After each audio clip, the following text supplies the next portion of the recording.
across the line from you. I know you didn't always, not really going head to head. You're out at tackle, Lee's on the inside. But what will it be like seeing Lee Hunter on the other side? It's exciting because I met him at the media days in Dallas, and we talked about it, and it was how do you say, reminiscing about the season before when we were on the same side, and now it's a little bit, we're both anticipating the moment we step on that field and play against each other, because I remember there were situations in practice last year where I got in a little couple fights with him, and but it's all love, but I'm sure Lee knows, and if he sees this or whatever, I'm ready to kick his ass. So. Paul, Coach just talked a little bit about the idea of this being a process. Everything what you guys have gone through this year, you've had your ups and downs, obviously. Has it felt that way behind the scenes for you guys as players, that you're building on something better, that you have to go through tough times maybe to get to the good? I think so, yes. And you got to believe it. If you don't believe it, then you don't belong here. You just got to keep. There's no other way other than keep going, and trying to improve. So, and if you're a winner, you're willing to do that every week, no matter the outcome of the last game. Win or lose, it doesn't matter. It's always a process. So, it sucks that we lost this last game, but I can't just sit here and cry about it. Next game's up. So. Well, kind of following that, kind of a transitional year for UCF, but kind of your last ride. So how has it been working with some of the younger talent on this team and being almost like a second coach to Coach Frost and helping them get ready to go for the next few seasons, even though it may have not been the result you wanted this year? I think there's a lot of, especially on the O-line, there's a lot of talented guys. Laparca, Jacob Maiva, those guys are going to be ballers. They already are. They're a fun bunch. They're, I'd say, hard workers. They get frustrated at times during practice when they mess up. I know Laparca, the older guys, we've had to talk to him a couple times, but even you lose a rep sometimes.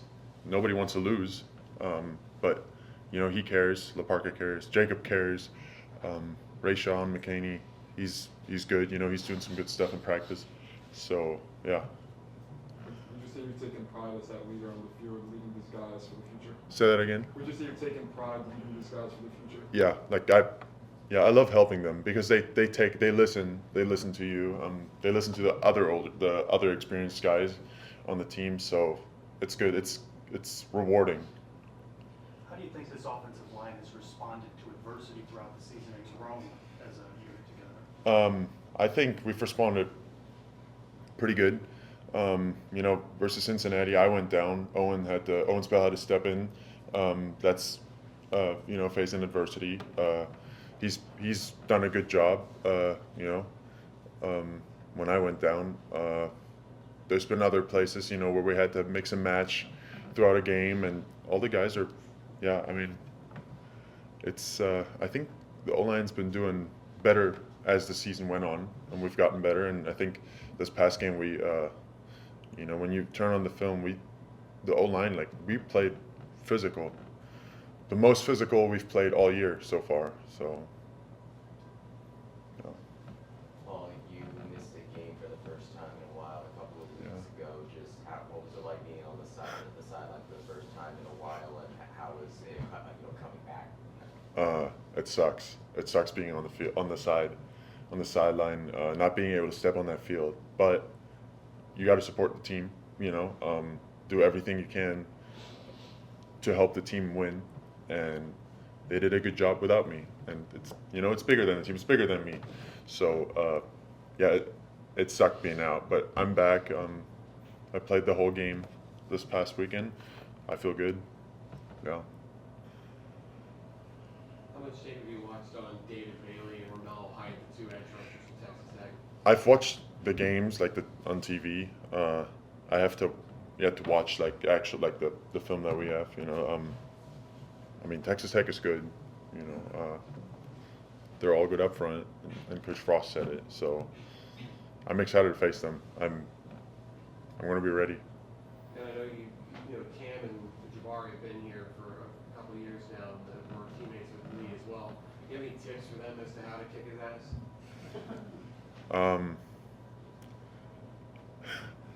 I mean, tips. I don't know. We'll wear him out. I'm sure. He'll be tired after the third snap. So I'm not worried about those guys. They'll prepare themselves. I don't think I have to, give them any tips but they'll take care of business. So. You kind of talked about being one of the leaders in the locker room, supporting the team through everything. What did you have a chance to talk to Davi after the last drive, and kind of just what were you saying to lift them up in that moment? Yeah. Obviously, a lot of guys were around him, talking to him, and I wanted to do it as well. And I got the chance after we went in the locker room, and I literally told him, and Coach Frost just said that, he was like, it hurt him that he, threw the interception, but, for him coming in the game, and, he also did a lot of good stuff. At the end, it wasn't enough. We still lost the game, but he's going to be a baller. He is a baller. He stepped in the moment, and yeah, it'll be fine. I told him, and we've been doing this for a couple weeks now. It's like this ongoing thing. He walks up to me and says, "I'm proud of you, Paul." And I go, "I'm proud of you too." And the other day I went up to him and I said, "Dude, even though this sucks, I'm proud of you." And I love the kid. He's a cool dude on and off the field. So yeah, I don't want him to dwell on that too much, because it's a process. Keep going. Next game's up.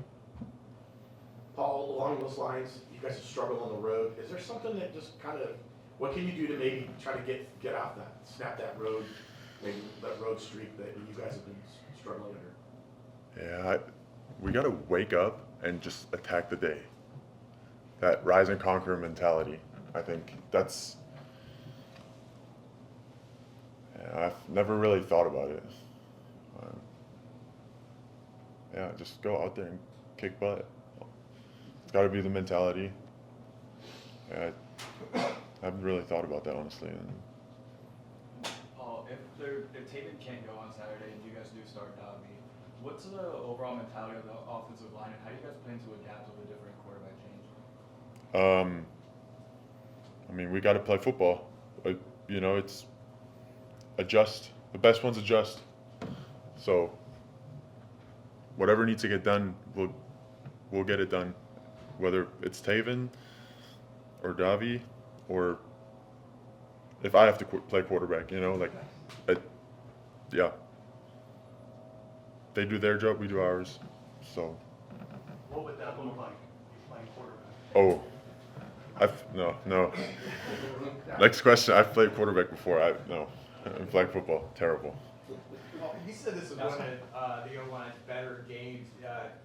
Do you have a grading system? Like, what were you doing differently? You said you played more physical. What was different about this game where maybe things are starting to come together more for the O-line? Yeah, we do have a grading system, but aside from that, when you turn on the film, we just finished blocks. We put people in the dirt.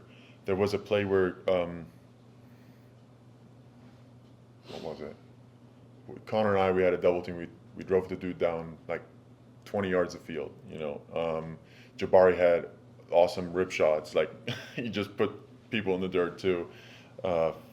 Preston, we mauled people. So the physicality aspect was there, like, or was at like the highest it's been all season. So.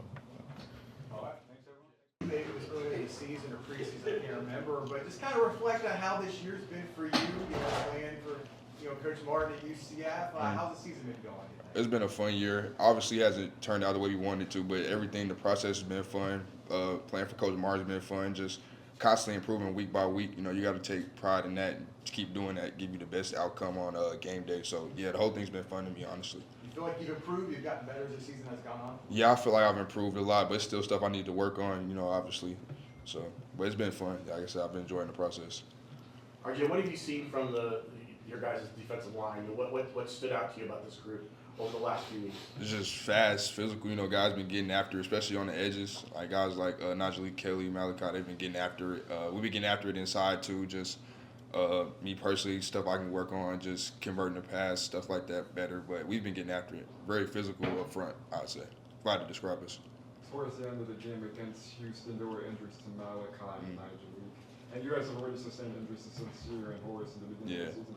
Just kind of, what's the kind of mentality you have to face when it's already a thin room and it gets thinner during a game and pressure situation like that? I would just say next guy up. Like, of course, we miss those guys. Those guys are playmakers. You know, they make plays for days. But just we got guys in that room, too, that can step up and make plays. And they believe that. We believe that. So it's just like next guy up mentality. What helps you make that belief that the next person behind them can help and provide just as much, if not more? I mean, because I've seen it, and I've seen those guys practice. I know how hard those guys work, and I've seen just them make plays. And they, you know, Jamal came in and had a big tackle with TFL in the game. Like, I've just seen it happen. So I have the most confidence in them, and they do too.